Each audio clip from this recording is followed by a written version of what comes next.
எடுத்தோன்னு அரசியலுக்குள்ள கூப்பிடுறீங்களே மேடையிலே. பேசுறதுக்கு உரிமை இருக்குதானே தெரியலையே நாட்டில். அப்புறம் எப்படி பேச சொல்லு? என் மனைவி 2 சீரியல் தான் பார்ப்பாங்க. அதில் ஒன்று ஞாபகம் இருக்கும்னு நினைக்கிறேன். இவங்கள நான் கூப்பிட்டேன். நான் சூப்பர் ஸ்டாரோடு தான் நடிப்பேன். ஒரு சில போட்டோஸ் எல்இடியில் வரும். ஐயோ,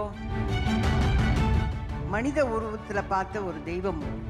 விஜயகாந்த் பக்கத்தில் என் பிள்ளை ஒபீடியன்ட். அதுக்கு என்ன மீனிங்னா விஜயகாந்த். நன்றி அதுக்கு என்ன அர்த்தம்னா விஜயகாந்த்.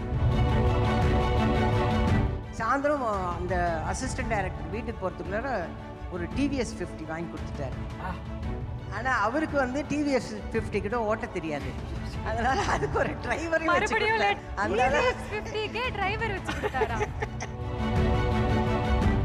இன்ற பொழுதின் பெருதுவக்கும் தன் மகன் தமிழகத்தின் தலைவன் என்பதை கேட்டு, தலைவன்றதை விட தொண்டு செய்யணும்னு ஒருத்தன் வந்திருக்கிறான். அவர் அரசியலுக்கு வந்து எந்த ப்ராப்பர்ட்டியும் வாங்கினதில்லை. நடிக்கும் போது வாங்கின ப்ராப்பர்ட்டி தான். அவருக்கு ஏதாவது ஃபோன் பண்ணி நான் சொன்னா கூட தாத்தா டோன்ட் வரி தாத்தா.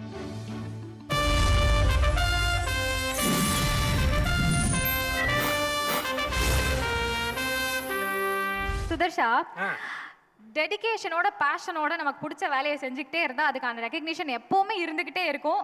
மாசக்கணக்காக இல்லை, வருஷக்கணக்காக, பல வருஷக்கணக்காக இருந்துக்கிட்டே இருக்கும். அப்படின்றதுக்கான எக்ஸாம்பிளாக இப்போ வந்து ஒரு கேட்டகரி ஆஃப் அவார்ட் நம்ம வந்து பார்க்க போகிறோம். என்ன கேட்டகரி?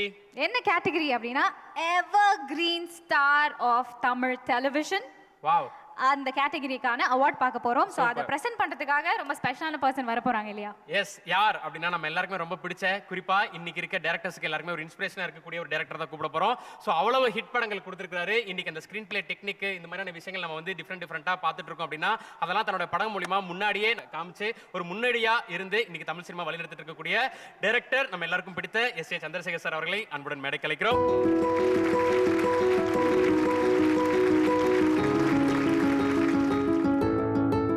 சார், எப்படி இருக்கீங்க சார்? நல்லா இருக்கேன். இப்போ இன்னைக்கு சமூகத்தில் நடக்கக்கூடிய பல விஷயங்களை ஒரு அப்பாவா நீங்க எப்படி பாக்குறீங்க? உங்களோட கருத்து என்ன சார்? எடுத்தோன்னு அரசியலுக்குள்ள கூப்பிடுறீங்களே மேடையிலே. அரசியல் சமூகம் சார்ந்த அப்பாவா வந்து நீங்க கேட்டீங்கன்னா என் பிள்ளைய பத்தி சொல்லலாமே தவிர எப்படி சொல்றதுன்னே தெரியல. பேசுறதுக்கே பயமா இருக்கு. பேசுறதுக்கே பயமா இருக்குன்னு. பேசுறதுக்கு உரிமை இருக்குதானே தெரியலையே நாட்டில். அப்புறம் எப்படி பேச சொல்றீங்க? இல்ல சார், இல்லை நான் வந்து மைக்க பிடிச்சோன்னா ஏதாவது உண்மைகளை பேசிடுவேன். அப்புறம் என்னை சிக்கல்ல மாட்டி வர்றதுக்காக. இல்ல சார், உண்மையை பேசுறது தானே சார் உங்க ஸ்பெஷாலிட்டியே. ஒரு அப்பாவா என் பிள்ளைய பத்தி கேட்டீங்க, அதுக்கு பதில் சொல்லிடுறேன். ஒரே வார்த்தையில் சொல்லணும்னா, இன்ற பொழுதின் பெருதுவக்கும் தன் மகன் தமிழகத்தின் தலைவன் என்பதை கேட்டு, இப்படியும் சொல்லலாம். இன்ற பொழுதின் பெருதுவக்கும் தன் மகன் தமிழகத்தின் தொண்டன் என்பதை கேட்டு. தலைவன்றதை விட தொண்டு செய்யணும்னு ஒருத்தன் வந்திருக்கிறான் இல்லையா? அது எனக்கு ரொம்ப பெருமையான விஷயம். பொதுவாக பூமியில் பிறக்கிற எல்லாரும் வந்து சரித்திரத்தில் இடம் பெற்றதில்லை. ஒரு சிலர் தான். நம்ம ஒவ்வொருத்தரும் பிறக்கிறதுக்கு ஒரு காரணம் இருக்கும். அப்படி படைக்கப்பட்டவர்கள் அவர்களுடைய மறைவுக்கு பிறகு வாழ்ந்து கொண்டிருக்கோம். இன்னைக்கு வரைக்கும் நம்ம ரூபா நோட்டில் பார்த்துக்கிட்டு இருக்கோம் ஒரு தாத்தாவை. எத்தனையோ தியாகங்களை பண்ணி அடி உத வாங்கி, யாருக்காக? ஒரு சுதந்திரம் வேணுன்றதுக்காக. அதனால தான் இன்று வரை நம்ம பாக்கெட்லேருந்து காசு எடுத்தோம்னா அவர் தான் இருக்கார் இல்லையா? அது மாதிரி எத்தனையோ பேர் இருக்கிறாங்க. அண்ணாவை சொல்லலாம், அறிஞர் அண்ணா, அம்பேத்கர் சொல்லலாம், எம்ஜிஆர் சொல்லலாம். எம்ஜிஆரை பொறுத்த வரைக்கும் அவர் தனக்காக வாழல. ஏன்னா நான் அசிஸ்டன்ட் டைரக்டராக அவர் படங்கள் வந்து ஒரு 7 படங்கள் வேலை செஞ்சுருக்கிறேன். அவர் அரசியலுக்கு வந்து எந்த ப்ராப்பர்ட்டியும் வாங்கினதில்லை. நடிக்கும் போது வாங்கின ப்ராப்பர்ட்டி தான். ராமபுரம் தோட்டம்னு சொல்லுவாங்க, டி நகரில் ஒரு வீடு. அதுக்கு பிறகு அரசியலுக்கு வந்து தனக்காக எந்த சொத்தையும் அது சேர்த்து வைக்கல. அப்படியாப்பட்ட அரசியல்வாதிகள் அதுக்கு பிறகு கண்ணுக்கு தெரியல. நான் யாரையும் குறிப்பாக சொல்ல. மறைந்தும் வாழ்கின்ற மனிதர்கள் ரொம்ப ரேர், ரொம்ப அரிது. அந்த ஒரு இலக்கை மனசில் வச்சுக்கிட்டு ஒரு பிள்ளை இன்னைக்கு தான் வாழ்கின்ற நாட்டுக்காக, அந்த மக்களுக்காக தன்னை அர்ப்பணிச்சுட்டு தானும் அப்படி ஒரு தமிழ்நாடுடைய சரித்திரத்தில் இடம்பெற வேண்டும் என்ற ஒரு புனிதமான நோக்கில் ஒரு இளைஞன் பயணப்பட்டு கொண்டிருக்கிறான். அவன் என்னுடைய மகன் என்பதை நினைக்கும் போது ஒரு தகப்பனாக பெருமையாக இருக்கு. சின்ன திரையினா ஒரு சாதாரணமாக நினச்சிக்கிட்டு இருந்தோம். ஆனால் இப்போ பெரிய திரையை விட சின்ன திரை தான் புகழோட. நான் தெரியாதனமாக ஒரு சீரியல் நடிச்சிட்டேன். டைரக்டர் இருக்காருன்னு நினைக்கிறேன், மனோஜ் சார். அவர் தான் டைரக்ட் பண்ணார். நான் முதலே சொன்னேன் ராதிகா மேடத்திட்ட, அம்மா எனக்கு நடிக்க வராது, என்னை கூப்பிடாதீங்க. இல்லை சார், அதெல்லாம் ஒன்றும் இல்லை சார், நீங்கள் வாங்க சார். நீங்கள் போனால் அங்கே ரிஹர்சல்லாம் கிடையாது. நாங்கள் சினிமாவில் 4 தடவை ரிஹர்சல் பார்த்து அதுக்கப்புறம் ஓகே சொல்லி, ஒரு டேக் இல்லைன்னா 2 டேக்கு, 3 டேக்கு, 4 டேக். இங்கே பின்னாடி இருந்து டைலாக் வந்துக்கிட்டே இருக்குது, நம்ம நடிக்கணும். நான் இங்கே பார்ப்பேனா டைலாக் வர இடத்த பார்ப்பேன். மிரண்டு போய் அவர்கிட்ட, ஐயா என்னை விட்டுருக்கையான ஓடி போயிடுறேன்னு. அப்போ தான் எனக்கு தெரிஞ்சது பெரிய திரையை விட சின்ன திரையில் நடிக்கிறது எவ்வளோ கஷ்டம். ஆனால் அவர் கொஞ்சம் கொஞ்சம் என்னை ஒரு வாரத்தில் தேத்திட்டாருன்னு வச்சுங்க. ஒரு தைரியத்தையெல்லாம் உண்டாக்கி, அதெல்லாம் ஒன்றும் இல்லை சார், நாங்கள் இருக்கோம் சார், நீங்கள் அங்கே பாருங்கள், காதை மட்டும் இங்கே வச்சுக்கண்டார். காதை எப்படி தனியாக இங்கே வைக்கிறது, புதுசாக இருந்துச்சு எனக்கு. ஆனால் அது ஒரு அனுபவம், நல்லா இருந்துச்சு. அது உங்களை திரையில் நாங்கள் பார்த்தோம் சார், உங்கள் நடிப்பும் பிரமாதமாக இருந்தது சார் சீரியல்லையும். என் மனைவி 2 சீரியல் தான் பார்ப்பாங்க. அதில் ஒன்று சிறகடிக்காசு. அது பார்க்காம படுக்க மாட்டாங்க. நீங்கள் நியாயமாக அவங்கள தான் கூப்பிட்டுருக்கணும். அவங்களுக்கு சின்ன திரைக்கு ரொம்ப கனெக்டட். விகடனை பற்றி நான் சொல்றேன். என்னுடைய வயசுக்கு அந்த காலத்திலேருந்து அதனுடைய வளர்ச்சியை தவிர்க்க முடியாத ஒரு பத்திரிகை சார். அது எவ்வளவோ போட்டிகள், பொறாமைகள், டெக்னிக்கலாக என்னென்னமோ வளர்ச்சியான பிறகும் அந்த விகடனுக்குன்னு ஒரு மரியாதை இருக்குது பாருங்க. அது சாதாரணமான விஷயம் இல்லை. அவங்க அந்த துணுக்குகள்லாம் நான் படிப்பேன், ரொம்ப எனக்கு பிடிக்கும்.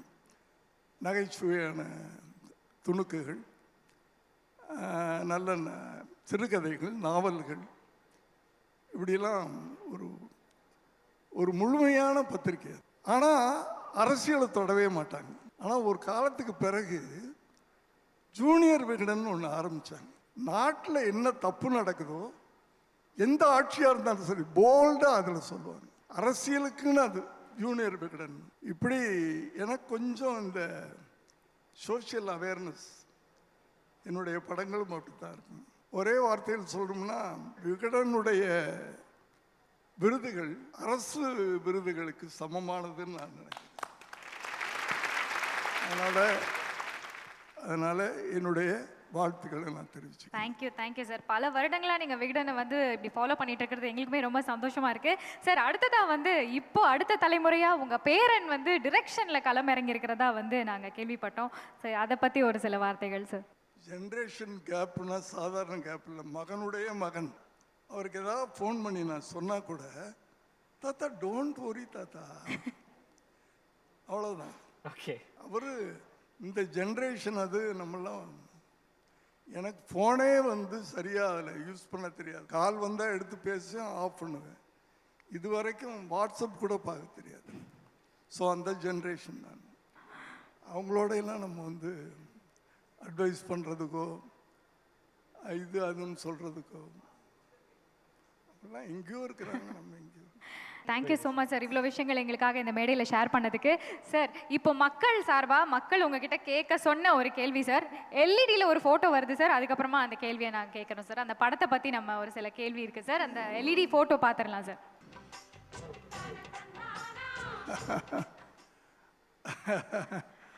விஜயகாந்த் பக்கத்தில் என் பிள்ளை. உங்கள் எல்லாருக்கும் தெரியும், அவர் நடிகனாகணும்னு சொன்ன உடனே முதல் படம் நாளை தீர்ப்புன்னு எடுத்தேன். அந்த தீர்ப்பு தான் இன்று எழுதப்பட்டு கொண்டிருக்கிறது. அன்னைக்கு எப்படி அந்த டைட்டில் வச்சேன்னு எனக்கு தெரியல.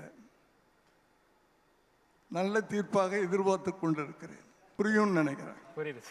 கண்டிப்பா கண்டிப்பா சார். விஜயகாந்த் ஒபீடியன்ட், அதுக்கு என்ன மீனிங்னா விஜயகாந்த். Super sir. நன்றி, அதுக்கு என்ன அர்த்தம்னா விஜயகாந்த். அவர் எத்தனையோ டைரக்டர்ஸ் அவரை டைரக்ட் பண்ணியிருக்கிறாங்க. ஆனால் என்ன எங்கே டைரக்டர்னு சொல்லுவார். நான் அவரை பார்க்கணுன்னு வீட்டுக்கு போகணுன்னு ஃபோன் பண்ணால் கூட 2 நிமிஷத்தில் அவர் என் வீட்டில் இருப்பார். இது முதல் படத்தில் இல்லை, கடைசி படம் வரைக்கும் அவர் ஃபாலோ பண்ண எனக்கு கொடுத்த ஒரு நல்ல நண்பர்னு சொல்லலாம். ஒபீடியன்ட்னா ஒரு டைரக்டருடைய ஆர்டிஸ்ட், கடுமையான உழைப்பாளி. என்னுடைய பல படங்கள் அரசியல் சம்பந்தமான ஒரு எழுச்சிமிக்க ஒரு கதாநாயகனாக தான் இருப்பார் அவர். அவருடைய அரசியல் பிரவேசத்துக்கு என்னுடைய படங்கள் ஒரு அடித்தளமாக இருந்தது. எங்கேயோ ஒரு பெரிய நிலைமைக்கு வர வேண்டிய ஒருத்தர். காலம் இதெல்லாம் அவர் எனக்கு செஞ்ச நன்றி கடன் சார். ஒரே வார்த்தையில் சொல்லணும்னா அவர்கிட்ட போய் நான் முதல் படம் எனக்கு இப்படி ஆகிப்போச்சு, நாளைய தீர்ப்பு, உங்களோட நடித்தா விஜய் அது எத்தனையோ தடவை சொல்லியிருக்கேன் நான். அந்த பிஎன்சிலாம் ரீச் ஆவார். அவர் பீக் பீரியடில் இருக்கிறார். அப்போது 92ன்னு பார்த்துங்க. நீங்கள் என்ன பண்ணணும்னு கேட்டார். இல்லை ஒரு கெஸ்ட் ரோல். எப்போ சார்? நான் சொல்லி முடிக்கலை. எப்போ பிளான் பண்ணுறீங்க? இல்லை நீங்கள் டேட் சொல்லுங்கள். நீங்கள் எப்போன்னு சொல்லுங்கள், நான் வர்றேன். எத்தனை நாள்னு சொல்லுங்கள், வர்றேன். அவ்வளோதான். புரியுது சார். வந்தார், பொள்ளாச்சிக்கு நேரம் வந்தார். நான் 15 நாள் கேட்டேன், 19 நாளாக என்னமோ நடித்து கொடுத்தாரு. இதுக்கிடையில் ஒரு பைசா என்கிட்ட வாங்கலை, போயிட்டார். அப்படியாப்பட்ட கலைஞர்கள்லாம் இப்போ இருக்காங்களா அப்படின்னு கேட்டால் பதில் சொல்ல முடியாது. கண்டிப்பா. அதனால தான் சார் இன்ன வரைக்கும் நம்ம மனசுலலாம் ஒரு பெரிய இடம் பிடிச்சிருக்காரு நம்ம கேப்டன் அவர்கள் அப்படின்னே சொல்லலாம். ஸோ எனிவே, இப்போ evergreen star of Tamil television award present பண்ணுறதுக்காக நீங்கள் கூட இருக்கீங்க சார். நம்மளோட கோ பிரசென்டரா ரூபி ஆபெக்ஸ் குரூப் ஆஃப் கம்பெனிஸ்லேருந்து மிஸ்டர் ஆர் சந்திரசேகரன் சேர்மேன் அவர்களை அன்போடு அழைக்கலாம். Evergreen star of Tamil television winner யாரு அப்படிங்கிறத எல்இடியில பார்க்கலாம்.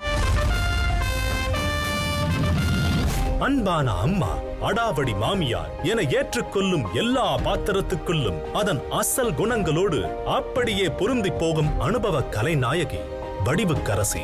சின்ன திரையோ பெரிய திரையோ வெப் சீரிஸோ உயிர்ப்போடு வெளிப்படும் நடிப்பால் மனம் தொட்டு தமிழ் குடும்பங்களின் தவிர்க்க முடியாத அங்கமானார். மகிழ்ச்சி, கோபம், துயரம், ஆற்றாமை என அத்தனை உணர்வுகளையும் துல்லிய நயம் கலந்து வெளிப்படுத்தி நேயர்களை கட்டி போட்டது அம்மாவின் பக்குவ நடிப்பு. அலைகள், குலதெய்வம், ரோஜா, சுந்தரி, போலீஸ் என்று கிடைத்த அத்தனை வாய்ப்புகளிலும் ஈர்ப்போடு தனித்து நின்று அசரடித்தார். இன்றைக்கு வந்த இந்த தலைமுறை இயக்குநர்களோடும் இணைந்து இயங்கிக் கொண்டிருக்கும் வடிவுக்கரசி தமிழ் நெடுந்தொடர் உலகுக்கு கிடைத்த அபூர்வம். கலை உலகின் இந்த கம்பீர அரசிக்கு evergreen star of Tamil television விருது வழங்கி கௌரவப்படுத்துகிறது ஆனந்த விகடன். வடிவுக்கரசி அம்மா, ஒரு பெரிய கைத்தட்டல் கேட்கலாம் அவங்களுக்காக.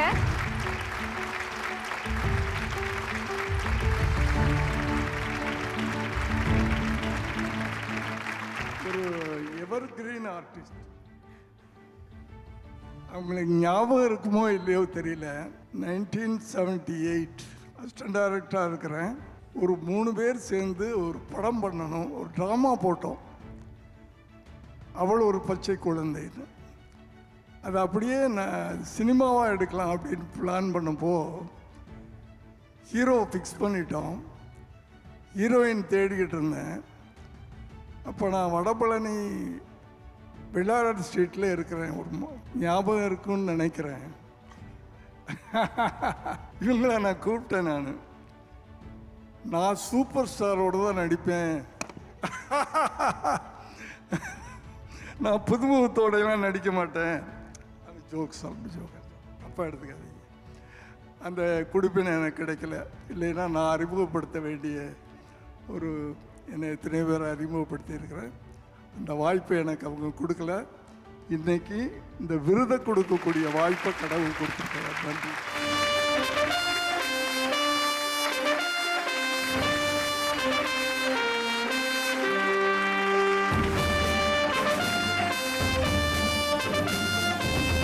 ட்ரெண்டுக்கு ஏற்ற மாதிரி படங்கள் ஆகட்டும், சீரியல் ஆகட்டும், இப்போ சீரீஸ் ஆகட்டும், எல்லாத்துலேயுமே வந்து ஒரு கலக்கி ஒரு ரவுண்டு வந்துட்டீங்க. கண்டிப்பாக அந்த அவார்ட் பற்றி ஒரு சில வார்த்தைகள். எல்லாருக்கும் வணக்கம். இந்த தாத்தா எனக்கு கிடைக்கணும்னு நான் ரொம்ப வருஷமாக நான் ஏங்கி இருக்கிறேன். இதை பற்றி டிவியில் வரும்போதெல்லாம் நான் பார்த்துருக்குறேன். ரொம்ப வருஷமாக ஏங்கின ஒரு அவார்டு இது. தாத்தா இப்போ தான் எனக்கு கிடச்சிருக்கிறாரு. இவரை ரொம்ப பத்திரமா பார்த்துக்குவேன். நான் கடைசி வரலும் பத்திரமா பார்த்துக்குவேன். ஆனந்த விகடன் அவார்டு வந்து ஒரு கௌரவமான விருது. இதை நான் வந்து போன வருஷமும் மேடையில் சொல்லியிருக்கிறேன். இது வந்து ஒரு கௌரவமான அவார்டு. ஏன்னா டைரக்டர் சார் சொன்ன மாதிரி ஆனந்த விகடன் புத்தகமே வந்து ஒரு கௌரவமான புத்தகம். அது ஒரு வீட்டில் இருக்குதுன்னாவே அதுக்கான மதிப்பு மரியாதையே தனி. அப்பேற்பட்ட ஆனந்த விகடன் எல்லாருக்கும் ஆனந்த விகடன் சின்னத்திரை விருதுகள், பெரிய திரை விருதுகள், டிஜிட்டல் விருதுகள் அப்படின்னு எல்லாருக்குமே பிரித்து யாரையும் விட்டுறக்கூடாது. அவங்க திறமையை பாராட்டியே தீரணும்னு டிசைட் பண்ணி கொடுக்கறதுக்காக நான் இந்த மேடையில் நன்றியை தெரிவிச்சுக்கிறேன். ரொம்ப அருமையான விருது. அதுவும் டைரக்டர் சார் கையில் கிடச்சது எனக்கு ரொம்ப சந்தோஷம். எங்கள் டைரக்டர்ஸ் எல்லாருமே இங்கே இருக்கிறாங்க. என்னுடைய தங்கை ராதிகாவும் வந்திருக்காங்க. அவங்க எதிர்க்க எனக்கு இது கொடுத்தது எனக்கு ரொம்ப சந்தோஷமாக இருக்குது. போன வருஷம் ராதிகா வாங்கினாங்கன்னு நினைக்கிறேன். இது நிரோஷாவும் வந்திருக்காங்க. அவங்க எல்லாரையும் இந்த மேடையில் நான் சந்திக்கிறது ரொம்ப சந்தோஷமாக இருக்குது. அஃப்கோர்ஸ் அம்பிகா, சித்ரா சார், உங்கள் எதிர்க்கெல்லாம் நான் இதை வாங்கினேன். அதுவும் டைரக்டர் கையால் வாங்கினேன். ரொம்ப சந்தோஷமாக இருக்குது. குமரன் சார், எப்போவோ நீங்கள் வாங்கி கொடுத்துருக்கணும் இந்த அவார்டை. திறமைக்காக காத்திருந்து உங்க கையில கிடைச்சதுனால இப்ப மேலும் இன்னும் நிறைய சந்தோஷமா இருக்கு. மேம், இப்போ இந்த தருணத்துல உங்களுக்காக ஒரு ஸ்பெஷலான வீடியோ வருது. எல்இடில பாத்துறலாம் மேம். Surprise ma'am, surprise. என் பேர் விஜயலட்சுமி. நான் இயக்குனர் ஏபி நாகராஜனோட மகள். ஆனந்த விகடனோட டெலிவிஷன் அவார்ட்ல எவர் கிரீன் ஸ்டார் விருது வாங்குற வடிவுக்கரசிக்கு எங்களோட மனமார்ந்த வாழ்த்துக்களை தெரிவிச்சுக்கிறோம். வடிவுக்கரசி வந்து எங்க அம்மாவோட தங்கச்சி மக. அவங்களும் நானும் சின்ன வயசுலேருந்து ஒன்றா விளையாடி இருக்கோம். அவங்களுக்கு இந்த அவார்ட் கிடைக்கிறத நினச்சா ரொம்ப பெருமையாக இருக்குது. இறைவனோட அருளாலையும் அப்பாவோட ஆசீர்வாதத்தாலையும் இன்னும் நிறைய விருதுகள் கிடைக்கணும்னு வேண்டிக்கிறேன். வடிவு, இப்போ கவனத்துக்கு நீங்கள் வரணும். என்னன்னா, நீங்களும் நானும் சின்ன வயசுலேருந்து விளையாடினதெல்லாம் ஞாபகம் இருக்குது, பசுமையாக ஞாபகம் இருக்குது. இப்போவும் ஒரு 60 வருஷம் உங்களை பின்னாடி கூட்டிகிட்டு போகிறேன். இப்போ நீங்கள் அந்த கேள்விக்கு நீங்கள் பதில் சொல்ல போகிறீங்க. உங்களுக்கு சின்ன வயசில் ரொம்ப பிடிச்ச பாட்டு, எல்லார் மனசுலையும் நிறைஞ்ச பாட்டு, யாராலையும் மறக்க முடியாத பாட்டு, நீங்கள் நடிச்சும் காமிப்பீங்க. உங்களுக்கு ஒரு சின்ன க்ளூ தரேன். அந்த பாட்டை பாடினவங்களுக்கு நேஷ்னல் அவார்டு கிடைச்சிது. இன்னொரு க்ளூ தரேன். அந்த பாட்டை பாடி நடித்தது படத்தில் வாணிஸ்ரீ அம்மா. திருப்பி இவ்வளோ வயசுக்கு அப்புறம் நமக்கு விளையாடுறதுக்கு ஒரு சந்தர்ப்பம் வந்திருக்கு பார்த்தீங்களா? அதை நினைச்சா எனக்கு ரொம்ப சந்தோஷமா இருக்கு. ஆஹா, பயங்கரமான விளையாட்டா இருக்கே. என்ன பாட்டு அது? பால் போலவே உயர்ந்த மனிதன். ஆஹா, ஒரு 2 லைன் பாடலாமா? ஐயா, பாட தெரிஞ்சா நான் இன்னைக்கு பெஸ்ட் சிங்கர் அவார்டு வாங்கியிருக்க மாட்டேனா? அதெல்லாம் தெரியாது எனக்கு. சின்ன வயசுல பயங்கரமா பாடி இருப்பீங்க போலயே. இல்ல, சும்மா அப்படி சும்மா அப்படி நானும் அவங்களும் சேர்ந்து பண்ணது தான், அவ்வளவுதான். இல்ல மேம், அவங்க அதை ஞாபகப்படுத்தி கிட்டத்தட்ட இவ்வளவு வருஷம் டிராவலுக்கு பேக்ல டைம் டிராவல் பண்ணி கூட்டிட்டு போயிருக்காங்க. அவங்களுக்காகவாது நீங்க 2 வரி பாடலாம். ஐயா வேணாம், நல்லா போயிட்டு இருக்குது ப்ரோக்ராம், அப்படியே இருக்கட்டும். ஒரு சில போட்டோஸ் எல்இடில வரும். ஐயோ இல்ல, ஜாலியா தான் இருக்கும். சோ போட்டோஸ் வரும் மேம். அந்த போட்டோவை பார்த்து ஒரு வார்த்தையில அந்த போட்டோவை நீங்க டிஸ்கிரைப் பண்ணா போதும். இந்த நபரை பத்தி, விஜயகாந்த் சார் பற்றி ஒரு வார்த்தையிலலாம் சொல்ல முடியாது. ஏன்னா டைரக்டர் சார் சொல்லிட்டு போன மாதிரி எல்லா வார்த்தையும் அவருக்குள்ள தான். மனித உருவத்தில் பார்த்த ஒரு தெய்வம் அவர். அடுத்த போட்டோ பார்த்துடலாம். அவர் சூப்பர் ஸ்டார்னு எல்லாருக்குமே தெரியுமே. அவர் super star. Super star. Fantastic. அடுத்த பிக்சர். கமலஹாசன் சார். ஆக்சுவலாக அவரோட ஃபஸ்ட்டு நடிக்கும்போது சித்ரா சார் இருக்கார், அவருக்கு தெரியும். அதனால் அவரோட ஃபஸ்ட்டு நடிக்கும்போது எனக்கு அவ்வளோ பயமே கிடையாது. ஏதோ ஒரு டைலாக் சொல்லி கொடுத்தாங்க, அதில் சின்னதாக ஒரு தப்பு வந்துச்சு. அது தப்புன்னு எனக்கு தோணலை, அவர் மாற்றி சொல்லிட்டாரு. நானாக அந்த டைலாக் எடுத்து பேசினேன், அவ்வளோதான். அந்த அளவுக்கு எனக்கு பயம் இல்லாமல் இருந்தது. ஆனால் தக் லைஃப் நடிக்கும் போது திக்கு திக்கு திக்கு திக்குன்னு ஹார்ட் அடிச்சுக்கிட்டே இருந்தது. ஏன்னா அவ்வளோ பர்ஃபெக்ஷன் பார்க்குறவர் இல்லையா, அவர் கூட நடிக்கிறது வந்து ரொம்ப பர்ஃபெக்டாக பண்ணணுன்ற ஒரு பயம் இருந்துகிட்டே இருந்தது. இவ்வளோ வருஷம் கழிச்சும் அந்த பயம் இருந்ததா? இப்போவும் இருக்கு. இப்போ பின்னாடி நிற்கிறாரு, இப்போவும் பயம் இருக்கு. அடுத்த ஃபோட்டோ, அடுத்த பிக்சர். ஐயோ, அஜித் சார். அஜித் சார் வந்து ஒரே ஒரு சின்ன இன்சிடெண்ட் மட்டும் சொல்கிறேன். நீ வருவாய் என அந்த படத்தில் நடிக்கும் போது ஒரு அசிஸ்டன்ட் டைரக்டர் வந்து லேட்டாக வந்தார் ஷூட்டிங்க்கு. 2 நாள் லேட்டாக வந்துக்கிட்டே இருந்தார். உடனே டைரக்டர் வந்து அவரை பிடிச்சி திட்டினார். உடனே இவர் கேட்டார், ஏன் லேட்டாக வரீங்க அப்படின்னு. எனக்கு பஸ்ஸை பிடிச்சி, நான் போரூர்லேருந்து பஸ்ஸை பிடிச்சி வடபழனிக்கு வரதுக்கு லேட் ஆகுது சார். அது வந்து வைரமுத்து சாரோட கல்யாண மண்டபத்தில் அந்த பாட்டு எடுத்துகிட்டு இருந்தாங்க. அவ்வளோதானே அப்படின்னு சொல்லிட்டு அப்படி பேசிட்டு விட்டுட்டார். நாங்களும் சரி ஏதோ கேட்டார், விசாரிச்சார் போல இருக்குது அப்படின்னு. சாயந்தரம் அந்த அசிஸ்டன்ட் டைரக்டர் வீட்டுக்கு போகிறதுக்குள்ளார ஒரு டிவிஎஸ் 50 வாங்கி கொடுத்துட்டாரு. ஆனால் அவருக்கு வந்து டிவிஎஸ் 50 கிட்ட ஓட்ட தெரியாது. அதனால அதுக்கு ஒரு டிரைவரையும் வச்சு கொடுத்தாரு. அதுக்கு ஒரு டிரைவரையும் வச்சு கொடுத்தாரு. அதனால 50க்கு டிரைவர் வச்சு கொடுத்தாரா? பயங்கரமான இன்சிடென்ட்டா இருக்கு இது. டிவிஎஸ் 50க்கு டிரைவர் பாருங்க. Okay, super. அடுத்து ஃபைனல் பிக்சர். ஓ, இவர் கூட நான் வந்து ஒரு 2 படம் தான் நடிச்சிருக்கேன். புலின்னு ஒரு படம், அப்புறம் ராஜாவின் பார்வையிலே. ராஜாவின் பார்வையில் பண்ணும்போது அவருக்கு அம்மாவை ஆக்ட் பண்ணேன். அவரை நான் சின்ன வயசுலேருந்தே பார்த்துருக்கேன். ராதிகா அவங்களுக்கெல்லாம் நல்லாவே தெரியும். நான் சின்ன வயசுலேருந்தே பார்த்துருக்கேன். ஏன்னா டைரக்டரோட படத்தில் பண்ணும் போதெல்லாம் பார்த்துருக்கேன். அப்போ எப்படி இருந்தாரோ அதே மாதிரி தான் ராஜாவின் பார்வையில் கூட நிறைய பேசவே மாட்டார், ரொம்ப அமைதியாக இருப்பார். அப்புறம் புலி படத்தில் வந்தவுடனே பார்த்துட்டு நல்லா இருக்கீங்களான்னு கேட்டார். ஐயோ, இவராக கேட்டார், நம்மளை பார்த்து நல்லா இருக்கீங்களான்னு கேட்டார் அப்படின்னு. அந்த அளவுக்கு ரொம்ப அமைதியான பர்சன் அவர். ஆஹா, சூப்பர். அதாவது இந்த திரையில எத்தனை பெரிய பெரிய ஹீரோஸ் பார்த்தோம், எல்லாரோட நடிச்ச எக்ஸ்பீரியன்ஸும் உங்களுக்கு இருக்காமா? அதாவது பல வருட காலங்களாக இந்த கலைத்துறைக்காக நீங்கள் இவ்வளோ உழைச்சு ஏகப்பட்ட அவார்ட்ஸ் குவிச்சிருக்கீங்க. உங்களுக்கு எங்களால் முடிஞ்ச ஒரு சின்ன கௌரவம் நாங்கள் கொடுத்தாச்சு. ஸோ இந்த மொமெண்ட்ல இத்தனை வருஷம் நமக்காக உழைச்ச நம்ம வடிவுக்கரசி அம்மாக்காக இங்கே இருக்கிற எல்லாரும் ஒரு ஸ்டாண்டிங் ஓவேஷன் கொடுத்தா ரொம்ப சிறப்பாக இருக்கும் இந்த தருணம் அப்படின்னு நான் எல்லாரையும் ரெக்வெஸ்ட் பண்ணி கேட்கிறேன். Evergreen star of Tamil television. ஒரு பெரிய கைதட்டல் for our evergreen star of Tamil television.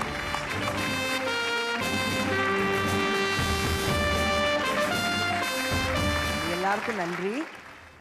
முதலாளி சார், நீங்கள் எங்கே இருக்கீங்கன்னு தெரியல. வருஷம் என்னையை கூப்பிட்டு இந்த மாதிரி ஒரு தாத்தாவாக கொடுங்க, நான் வீடு ஃபுல்லாக இந்த தாத்தாவை அடுக்கி வச்சுக்கிறேன். Thank you sir, thank you so much. Title sponsor Satya Agencies, powered by True Value Homes, co-powered by Presta Women's Wear, associate sponsor Saubhagya. Special partners Lalita Jewelry Mart, Cardia Groundnut Oil, LIC, roofing partners Zarame Sun Fiber Sheet Agencies Trichy, savings partner Ruby Apex Group of Companies, tech partners Snapdragon, automobile partners Winfast, health partner SRM Prime Ramapuram, OOH partners Next Advertising Solutions, Metro partner Mudra OOH, DOOH partner Skyrams Outdoor Advertising, hospitality partner Feathers Radha Hotel, Chennai.